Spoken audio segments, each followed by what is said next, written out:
যে গলায় ছুরি চলে না, হঠাৎ করে দুম্বা আসার সময় জিবরাইল আল্লাহু আকবার আল্লাহু আকবার,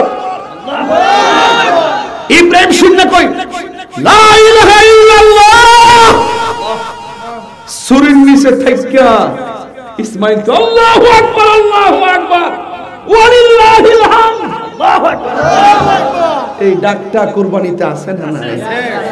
নামাজের ফরজের পরে আছে না নাই? আরে ঈদগার মাঠে আছে না নাই? আয়ামে তাশরিক আছে না নাই?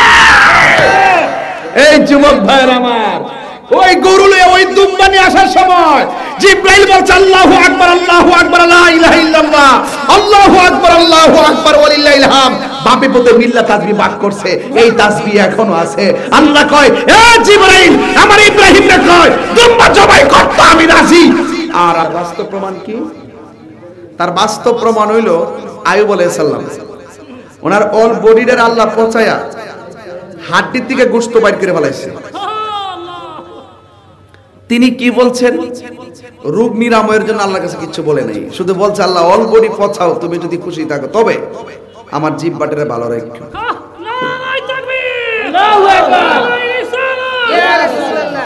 কেন?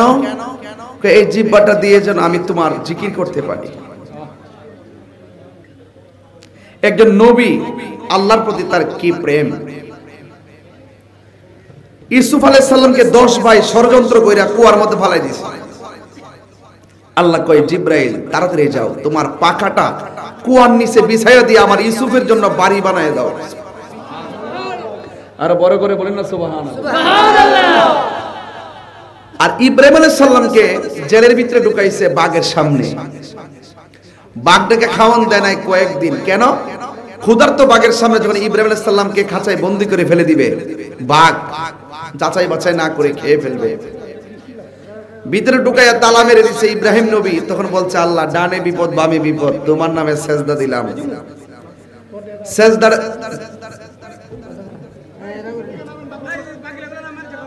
একটু বসান দিতে একটু বস, এই যাও বসো, একটু বসো।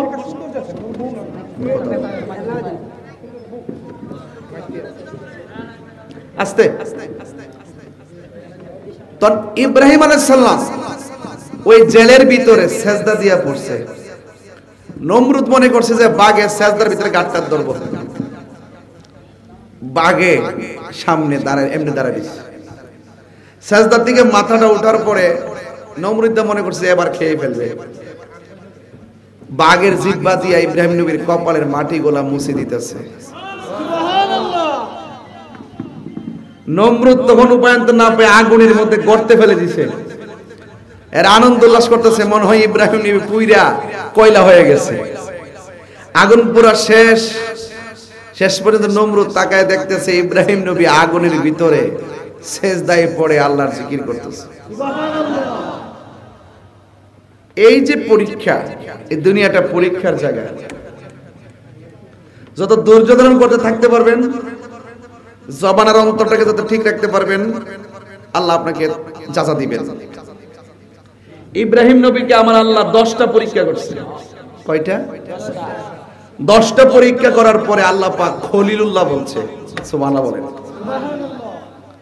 আর বান্দা যখন দুনিয়ার পরীক্ষায় পড়া যায়, বান্দা যদি ওই পরীক্ষার ভিতরে উত্তীর্ণ হয়, তখন আল্লাহ পাক বান্দাকে আর বান্দা ডাকে না, ওলিউল্লাহ কয় ডাক দেয়। তো ওলি হইতে যাবেন, মুমিন হইতে যাবেন, আপনার টোটাল পরীক্ষায় আপনাকে সম্মুখীন হতে হবে। আমিও তো একটা পরীক্ষা পড়ছি 3 দিন ধরে।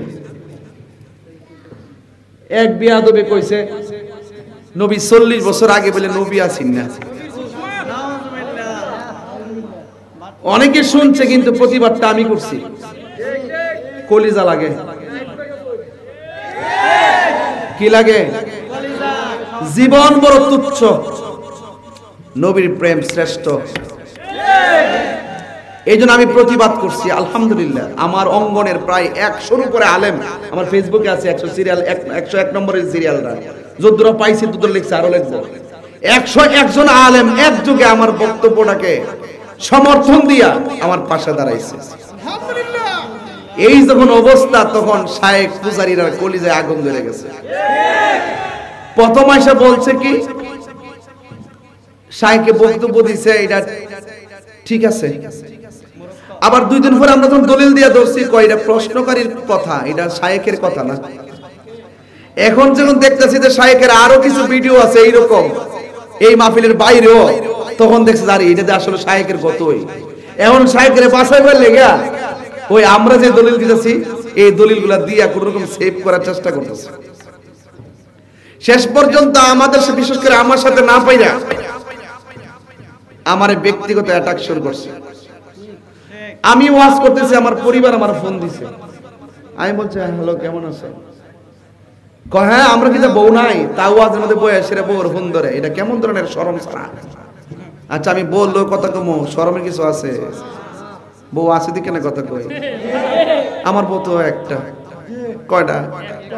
একটা। আর একটা শুনলে কইতো না যে তুমি তো আমার লোক কথা বলে না, এটা লোক কথা কইছো লেগা। তোর মনে ওপেনে গোপনে সার্ভাসটা আছে,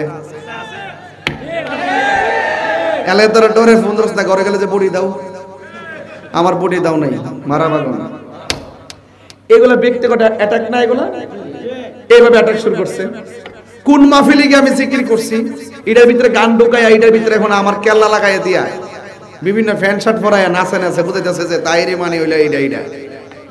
আচ্ছা এরপরে আবার কি শুরু করছে, আবার শুরু করছে তাহিরে এলেম নাই। তখন আমি কইছি আমার এলেম নাই, আমি কিচ্ছু জানি না, বাপের বেড়া হইলে আমার লগে 2 মিনিটের ভিতরে ফানি খাওয়াই দিব, ফানলে বাপ ডাহাই দিব। এরা আমার সাথে দালিলিক যুদ্ধে হাইরা যায়া দলিলে কথা না কইয়া আমার ব্যক্তিগত অ্যাটাক শুরু করছে। আবার আমার নামে গান বাড়ি করছে মাজার পূজারি করে। আমরা কি নাসরুদ্দিন শিফা সালাত গিয়া কি তা পূজা করি না জিয়ারত করি? এইভাবে তারা গায়ের উপরে ফালাইয়া নবীর সুন্নাতকে পূজার সঙ্গে তুলনা করে। আবার গান বাইর করছে, এই আমি বলে পূজারি মাজার পূজারি দিয়া গান বার করছে। আমি আর কইতাম যে তোমরা যে গানটা বাইর করছো, রাস্তা গেলাম তোমরাই দিয়ে আইতেছো। একটা কথা মনে রেখে, আমি কিন্তু লেখতামও জানি, প্রতি বছর কিন্তু মিলাদুন নবীতে গজল বাইর করি।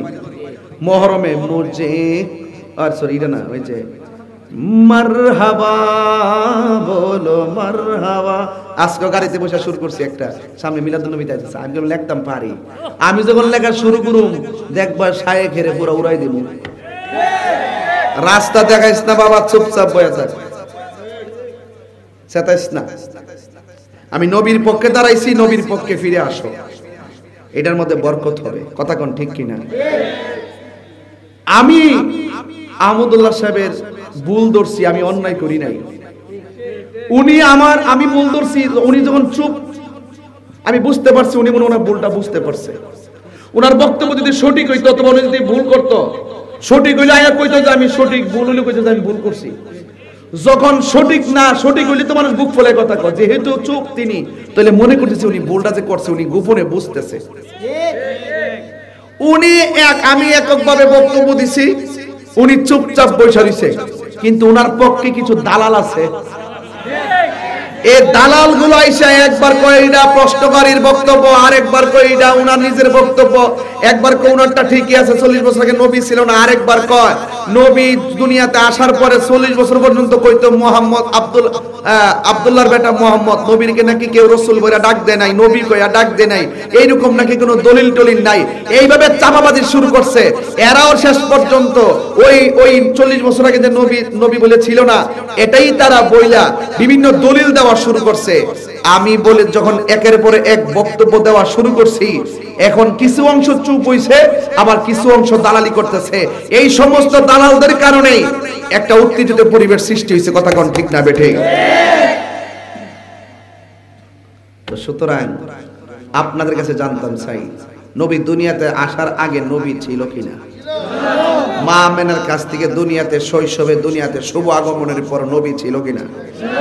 40 বছর পর্যন্ত নবী ছিল কিনা? নবুয়তি প্রকাশ পাওয়ার পরে নবী ছিল কিনা? কিয়ামত পর্যন্ত নবী থাকবে কিনা?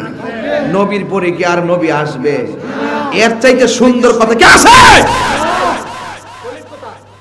আবার বড় বড় আলাপ করো আমার সাথে, সাবধান বইলা দিলাম, খুব সতর্ক। মামলা করলাম বলে একজনের বিরুদ্ধে, এখন কিন্তু 21 জন হয়েছে। সবির এজাহার লিখতে সময় লাগতেছে, পেন ড্রাইভের মধ্যে ডোয়ান লাগতেছে, লিঙ্ক কানো লাগতেছে, একটু সময় লাগতেছে। যেটা দালালি করছো তাড়াতাড়ি ফিরে আসো। আমার নবীকে দুনিয়াতে আসার আগে এবং পরে মাঝখানে 1 সেকেন্ডের জন্য অস্বীকার করার কোনো সুযোগ নাই। এখন অবশ্যই কিছু গুড়াই ফেসায় কইতাছে, গুড়াই ফেসা করে আমাদের দিকে আইতেছে, আবার সাফাবাজি করতেছে। এই কথা বলতে রাজি না যে আমরা ভুল করছি, গুড়াই করে আমরা কথা কিন্তু আইতেছে। আজকে একটা আছে, এটা উসামা নাকি জানে না কিতা, এটা তো সারাদিন ফেসবুকে বেরোতে হয়, ফেসবুকে বেরো। তোর মনে করেন যে আহমদুল্লাহ বক্তব্য দিচ্ছে, যদি এটার অর্থ এটা ধরি তাহলে এটা চাইছে, এটার অর্থ হিটা ধরি, হিটা চাইছে। আর দালাল তুই ওই দিন তুই নাকি কইছিলি যে নবী যে 40 বছর আগে নবুয়ত পাইছে তখন থেকে নবী, এর আগে তুই ওই আহমদুল্লাহ সাহেবের বক্তব্যের সাথে সমর্থন জানাইছস। এখন আবার কইতাছে কি আগে নবী ছিল, এটা এক হিসাব। 40 বছর আগে নবুয়ত পাওয়ার আগে নবী ছিল, কিন্তু গোপন ছিল। তো আহমদুল্লাহ সাহেব কি বুদুল্লাহ করছে? এ দালাল এই কথাটা 5 দিন আগে কইলে নাকি লিখে কইলে তো এই আগুনটা লাগে না। কথা কোন ঠিক না বেটি? যে 40 বছর প্রকাশ ছিল না। আচ্ছা আমার নবী যে রজব আলী ভাই, আমার নবী যে হায়াত পাইছে কয় বছর? কথা কোন কয় বছর? তো 63 বছরের ভিতরে যদি প্রশ্ন করি নবী হায়াত পাইছে কত বছর, শরীয়তের জিন্দেগিতে কইবেন কত বছর? অনকে 63 বছর। যদি 63 বছর 40 বছর বাদ জায়গা তাহলে কয় বছর? তো নবী কি হায়াত কি 23 বছর? নবী কি শুধু 23 বছরের নবী নাকি 63 বছরের নবী? নবী দুনিয়াতে আসার আগে নবী ছিল কিনা? তো এই সমস্ত দালাল গোলামদের সাথে দলিলে হাইরা, দলিলে না পাইরা আমার ব্যক্তিগত অ্যাটাক করা শুরু করছে। আমার সাইবার টিম বলছে আমার পেজটা উড়াই দেওয়ার জন্য, আর আমার পেজ উড়াই দিব, আমার একবারে মাঠ থেকে বয়কট করব। আরে বেটা ফেসবুক উড়াইতে পারবি, আমার বই করে ডাক দিতে পারবি, আমি ইমাম হুসাইনের মতন গলাটা কাটটা দিব নবীর মহব্বতের জন্য। আমরা কি তোরা মতন দালাল রে টিয়া খাইয়া ইমান বেচ চালাই? এই জন্য আমার নবীর বিরুদ্ধে কথা যে বলে আমি ছাড়বো না। আমি বলছিলাম পৃথিবীতে চলতে গেলে পরীক্ষা হবে, এগুলো আমারও পরীক্ষা। এগুলো আমরা উত্তীর্ণ ইমাম হুসাইন থেকে শিখছি যে রক্ত দিয়া কোন সময় রক্ত দিলে পরীক্ষা পাস করে, কোন সময় আগুনে পড়লে পরীক্ষা পাস করে, কোন সময় বাঘের খাঁচায় গেলে পরীক্ষা পাস করে, কখনো কুয়াত পড়লে পরীক্ষা পাস করে, কখনো গলার মধ্যে বাপে যদি সন্তানের ছুরি চালাই দেয় তারপর পরীক্ষা পাস করে। আমরা এই সমস্ত নিন্দা টিন্দা এগুলো আমরা ডোন্ট কেয়ার মনে করি। আমরা আমাদের পরীক্ষা পাস করব, এই পরীক্ষা আমরা হলে ঢুকছি ইমাম হুসাইনের আমল থেকে। কথা কোন ঠিক না বেটি? তা আমি বলছিলাম ইব্রাহিম আলাইহিস সালামের আল্লাহ 10টা পরীক্ষা করে বানাইছে খলিলুল্লাহ, আর আমার নবীর হাবিবুল্লাহ বানাইতে যাইয়া একটা পরীক্ষাও করে নাই। স্বয়ং নবীরে বানাইছে আল্লাহ, প্রথম বানাইয়া বন্ধুরে কইছে হাবিবুল্লাহ, আমি আপনাকে প্রথম বানাইছি, আপনাকে সবার পরে পাঠাবো। আপনি সৃষ্টির শুরু, আপনি প্রেরণার দিক দিয়ে শেষ, আপনার পরে কোনো নবী আসবে না। অনেকে বলে নবীরে নাকি 40 বছর আগে কেউ নবী করে ডাক দিছে না, রাসূল করে ডাক দিছে না। এই যে আমির হামজা এ জেল থেকে বাইরে চাই মনে একটু ভালো হইব, আমি মনে একটু বুঝে সোজা টোজা হইব। হেরাতে বলতে ইসলাম ব্যবহার করে সরকারকে বিব্রত করার জন্য। কথা কোন ঠিক না বেটি? এরা বিভিন্নভাবে রাষ্ট্রের বিভিন্ন ক্ষমতা দখল করার জন্য বিভিন্ন সময় কথাগুলো বইলা একটা গ্রুপ বানাইতে চায়। ওরা কিন্তু তলে তলে দেখবেন শুধুমাত্র যেই প্রধানমন্ত্রী ঈদে মিলাদুন নবীকে রাষ্ট্রীয় স্বীকৃতি দিল, যে বঙ্গবন্ধু পবিত্র ঈদে মিলাদুন নবীতে ছুটি ঘোষণা করলো, সেই ঈদে মিলাদুন নবীর বৃত্তাঙ্গন দেখা। ঈদে মিলাদুন নবী মানে কি? নবীর শুভ আগমন। মিলাদুন নবী, নবীর শুভ আগমন যেই দিনে হয়েছে ওই নবীর শুভ আগমন। আর এরা 40 বছর মানে তো নবী কোন যাইতো না, মানে মূলত এরা তো ঈদে মিলাদুন নবীর বিরুদ্ধে। এটা দিয়ে হিডারে ডাকতে চাইছে। আমি সরকারকে বলবো, মাননীয় প্রধানমন্ত্রীকে, এরা স্বাধীনতা বিরোধী কিছু অপশক্তি আছে, দেখবেন যত ধরনের আপনার বিরুদ্ধ পার্টি আছে তাদের সাথে গোপন সম্পর্ক আছে। এরা মূলত ইসলামটাকে মাঝে মাঝে ব্যবহার করে, তারা শুধুমাত্র আই ওয়াশ করে, এগুলা করে করে সাধারণ পাবলিককে ধোঁকা দেয়, ধোঁকা দিয়ে পাবলিককে বোকা বানায়। কথা কোন ঠিক না বেঠে? এজন্য আপনি সংসদে আইন পাস করুন, যারা নবীর বিরুদ্ধে কথা বলবে এদেরকে মৃত্যুদণ্ড দিতে হবে। আরে হাত তুলে বলুন ঠিক কি না বলুন?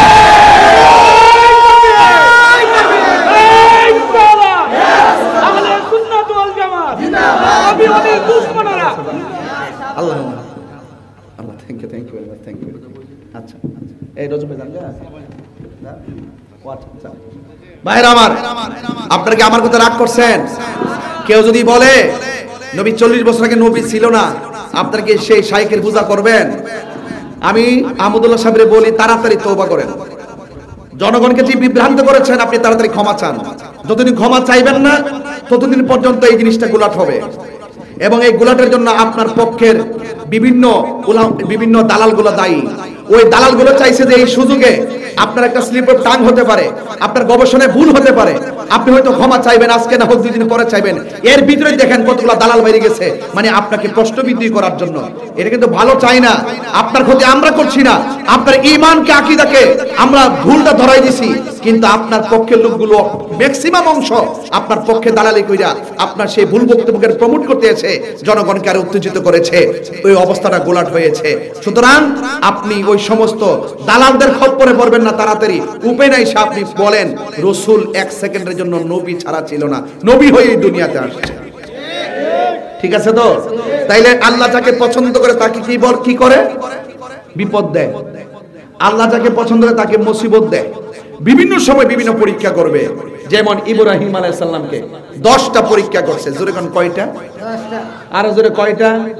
10টা। ভাইরা আমার, এই 10টা পরীক্ষার ভিতরে তিনি 10টা পরীক্ষায় পাস করছে। এর মধ্যে একটা হৃদয় বিদারক পরীক্ষা সামনে, যেহেতু ঈদুল আজহাটা আসতেছে, আমি যদি আপনাকে এই প্রসঙ্গে এখন না বলি আর বলার সুযোগ থাকবে না। এটা একটা চেতনা, কথা কোন ঠিক না বেঠে? আল্লাহ রাব্বুল আলামিনের কাছে ইব্রাহিম আলাইহিস সালাম বললেন, রব্বি হাবলি মিনাস সলিহিন,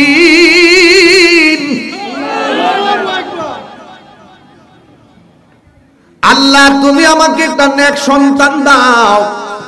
ফাবাশশারনাহু বিগুলামিন হালিম, আল্লাহ রাব্বুল আলামিন তাকে একটা চমৎকার সন্তান দান করলেন, যার নাম হলো হযরত ইসমাঈল। সাউন্ড একটু তুলে দাও। আমার যুবক ভাইরা,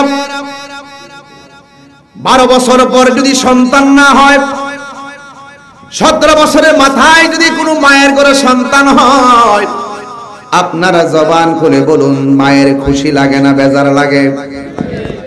এই ইব্রাহিম নবীর ঘরে সন্তান নাই, আল্লাহর কাছে প্রার্থনা করার পরে আল্লাহ সন্তান দিয়েছেন। এবার জবান খুলে কোন ইব্রাহিম নবীর স্ত্রী হাজেরা খুশি না বেজার?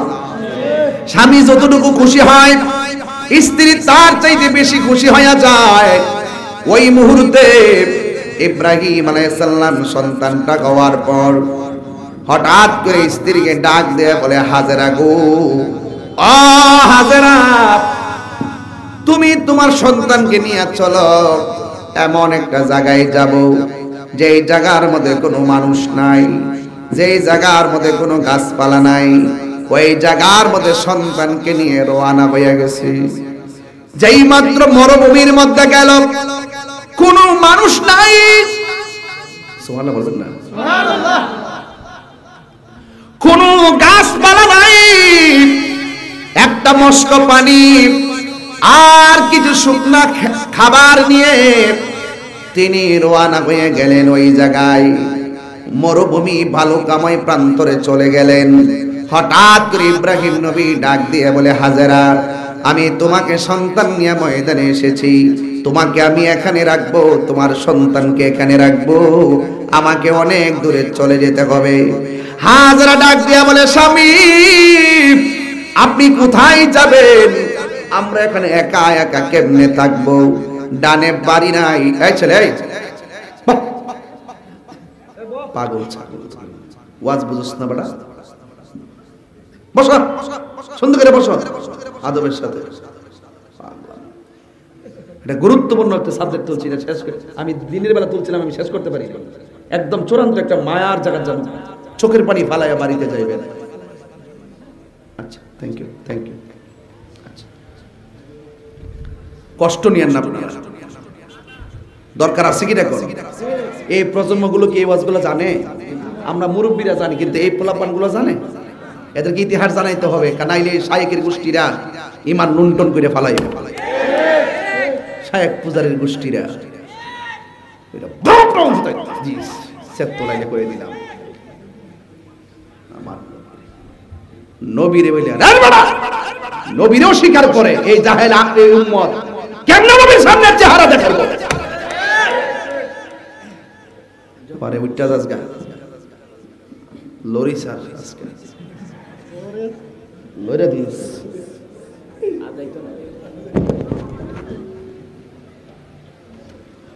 শুননা হইল না অত কাউন্ট খাইলাম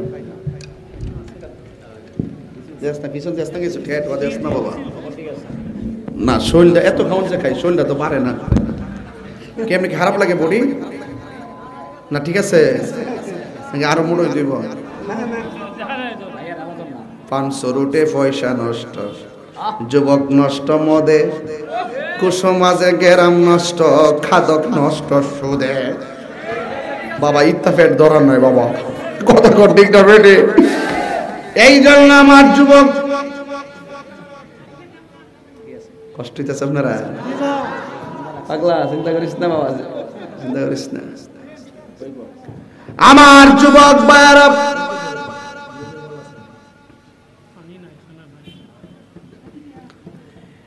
ইব্রাহিম আলাইহিস সালাম বলে হাজারা সন্তানটা নিয়ে এখানে থাকবা আপনারা জবান খুলে বলেন সন্তানটা কি শুরুবেলা সন্তান না শেষবেলা সন্তান এমনি সন্তান নাই যাই আল্লাহ একটা সন্তান দিছে আবার সন্তানটারে মরুভূমির বালুর মধ্যে রাইখা যাবে রৌদ্রের তাপে বালু গরম কেমনে থাকবে ছোট বাচ্চা ডাক দিয়া বলে হাজারা আমাকে অনেক দূরে চলে যেতে হবে হাজারা বলে তাহলে আমি থাকবো কেমনে বাচ্চা নিয়ে থাকবো কেমনে গো এবার ডাক দিয়া বলে হাজেরা কিছু করার নাই গো চলে যেতে হবে এবার হাজেরা বলে স্বামী আপনি কি নিজের ইচ্ছা ঘর থেকে বের হইছেন আপনি কি নিজের ইচ্ছা এখান থেকে চলে যাবেন কয় না না আমার নিজের ইচ্ছায় ঘর থেকে বের হয় নাই গো আমি নিজের ইচ্ছায় এখান থেকে চলে যাই না আমি তোমাকে এখান থেকে ঘর থেকে বের হতে হবে দুদুমু বালু কাময় প্রান্তরে আনতে হবে তোমাদেরকে রেখে এখান থেকে চলে যেতে হবে আমাকে অন্য কেউ বলে নাই আমি নিজেও যাই নাই আমাকে হুকুম করেছেন একজন জবান খুলে বলুন তিনি কে এবার হাজারা ডাক দিয়া বলে স্বামী আমি মনে করেছি আপনি নিজের দিকে বুঝে যাইতেছেন আল্লাহ যদি বইলা থাকে তাইলে আমার কোনো টেনশন নাই আপনি চলে যান আমার কোনো আপত্তি নাই আমাকে আমার সন্তানকে রহম করবেন একজন জবান খুলে বলুন তিনি কে এত বড় কঠিন ময়দানে যদি আমাকে রেখে যান আল্লাহ যদি অর্ডার দিয়ে থাকে আমি হাজারার বিশ্বাস হলো আমার আল্লাহ কোনদিন আমাকে না খাওয়ায়া মারবে না প্রেমে হাসাই প্রেম কাদাই গো দয়াল চাই না সোনা দানা একটু সাউন্ডটা তুইলা দাও আরে দয়াল রে প্রেম হাসাই প্রেম কাদাই রে দয়াল চাই না সোনা দানা ওরে তাহিরি প্রেম করিয়া কলঙ্ক ঘোষণা প্রেম করিয়া প্রেমিক মরে রে দয়াল প্রেম তো মরে না প্রেম হাসা প্রেম চাই না মানবী মান রে সিকান্দর কিতা নাম না কইতাম নি কইলে বাইরে প্রেম চাই না মানবী মান রে সিকান্দর প্রবাসী চাই না সোনা দানা ওরে নূর নবীজির লাইগা চুনার ঘাটবাসী হইছে রে দেওয়ানা ঠিক না প্রেম করিয়া প্রেমিকে মরে রে দয়াল প্রেম তো মরে না জোরে জোরে কি আল্লাহু আকবার বলা যাবে না হাই রে ও আমার চূড়ার ঘাটবাসী ও সিকান্দরপুরবাসী ও বাহাটার বাবা ইব্রাহিম নবী চলে গেছি আর ওই হাজারা বাচ্চা লইয়া মস্কের পানি পান করে আর শুকনা খাবার খাই। হঠাৎ করে দেখতেছেন স্তনের দুধ শুকায়া গেছে, কারণ ফলমূল না খাইলে মায়ের স্তনে দুধ আসে না। কথা বলেন ঠিক কিনা? কষ্ট শুরু হয়ে গেছে। আমার যুবক ভাইয়েরা, শুধুমাত্র স্তনের দুধ শুকাই নাই, শেষ পর্যন্ত বাচ্চাটা পানির জন্য ছটফট করে। আরে মায়ের স্তনে দুধ নাই, সন্তান যখন দুধ আর খাওয়ানোর কথা কয়, মা না খায়াও সন্তানরা খাওয়াইতে চাই, কিন্তু এখানে শুধুমাত্র পানি আর মানুষ নাই, পানি নাই। জিহ্বাটা সন্তানের মুখের ভিতরে ঢুকাইয়া দিছে, সন্তান পানি পায় না, মা সন্তানের জন্য বেকার হয়ে গেছে। আমার পুলার জন্য পানির দরকার।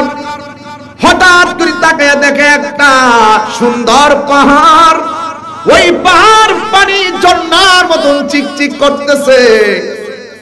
পানির দরকার হলে পানি দেখলে মনে বড় আশার সঞ্চার হয়।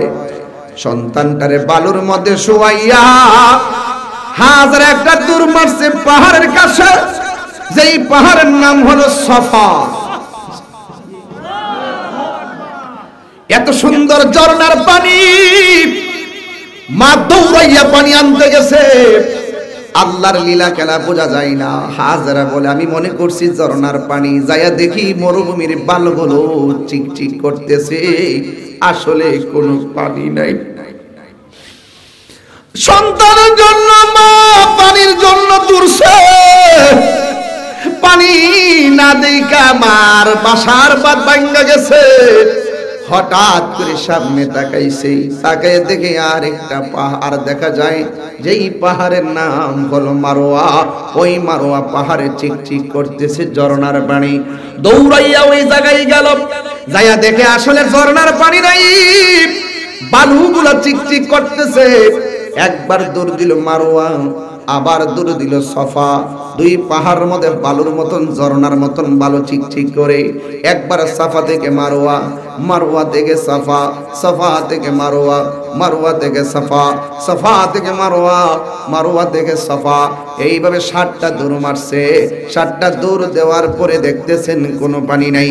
ওই কোরআনের মধ্যে আল্লাহ বলে দিয়েছেন, এই পৃথিবীর মধ্যে যত ধরনের নিদর্শন আছে, সব চাইতে নিদর্শন অনেকগুলো আছে।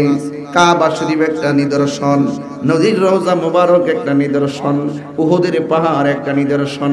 আল্লাহ রাব্বুল আলামিন কোরআনের মধ্যে বলে দিয়েছেন, ইন্নাস সাফা ওয়াল মারওয়াতা মিন শাআইরিল্লাহ।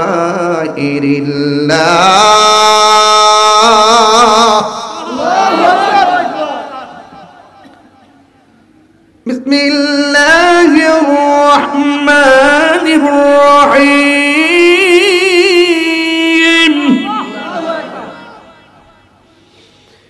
ইন্নাস সাফা ওয়াল মারওয়াতা মিন শাআইরিল্লাহ।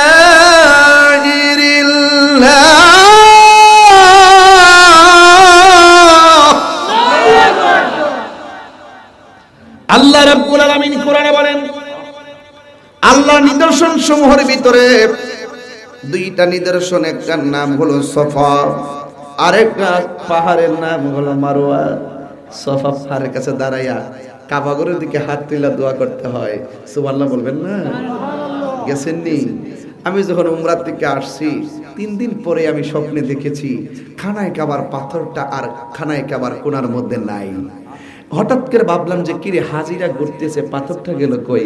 হঠাৎ করে জিজ্ঞেস করলাম পুলিশ গুলারে, কি ব্যাপার, পাথরটা কোথায়? আল্লাহর কসম কোরআন সামনে আমার, আমি যা দেখেছি বলা ঠিক না, এরপরে প্রেরণার বাতিঘর হিসেবে বলতেছি। আপনারা তো আমার চেয়ে কিছু কথা শুনতে চান, তাই বলেছি, যা দেখেছি তাই বলছি। আর যখন দেখছি পাথরটা নাই, পুলিশে জিজ্ঞেস করলাম কি ব্যাপার, পাথর নাই কেন? কই এটা সাফা মারোয়ার পাশে গ্লাস দিয়ে এটাকে আটকায় রাখা হয়েছে। জিজ্ঞেস করলাম এই পাথরটাকে গ্লাস দিয়ে সাফার পাশে আটকায় রাখলো কেন, বেড়ে দিয়ে রাখলো কেন? তখন আমাকে পুলিশ বলল যে আজকে রাসূল আসবে চুমা দেওয়ার জন্য।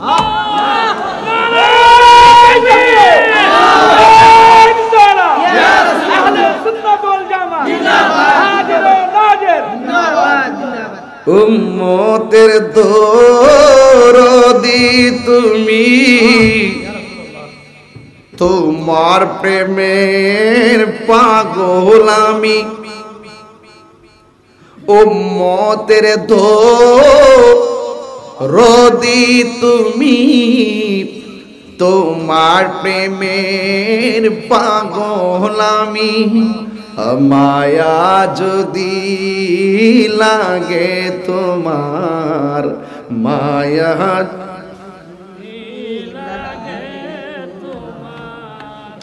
দাও না দেখা ঘুমের। পুলিশে বললাম, ভাই আমার গতকাল আমি অনেক ধাক্কা ধাক্কি করছি, চুমা দেওয়ার জন্য পারি নাই।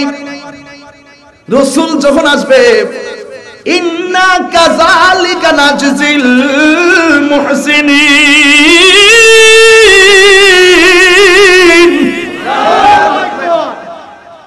এভাবে আমি প্রেমিকদেরকে পুরস্কার দিয়ে থাকি।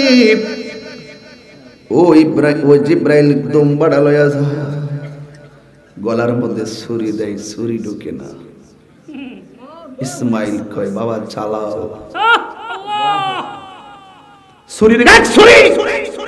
গলা কাটিস না কেন? ছুরির জবান খুলে যায়। ছুরি কয়, আপনি বলতেছেন গলা ধরতাম, আল্লাহ করছে সাবধান, গলায় লাগবে না।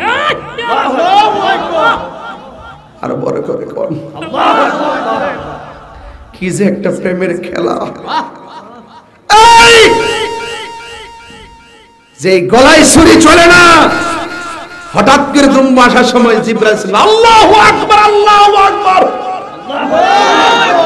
ইব্রাহিম শুননা কই লা ইলাহা ইল্লাল্লাহ, ছুরির নিচে থাইকা ইসমাইল তো আল্লাহু আকবার, আল্লাহু আকবার, ওয়ালিল্লাহিল হামদ, আল্লাহু আকবার। এই ডাকটা কুরবানিতে আছে না নাই? নামাজের ফরজের পরে আছে না নাই? আরে ঈদগার মাঠে আছে না নাই? আয়ামে তাশরিক আছে না নাই?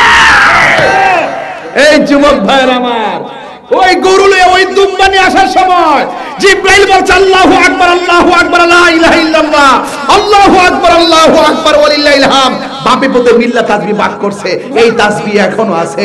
আল্লাহ কয়, এ জিব্রাইল, আমার ইব্রাহিমকে কয় দুম্বা জবাই করতে আমি রাজি।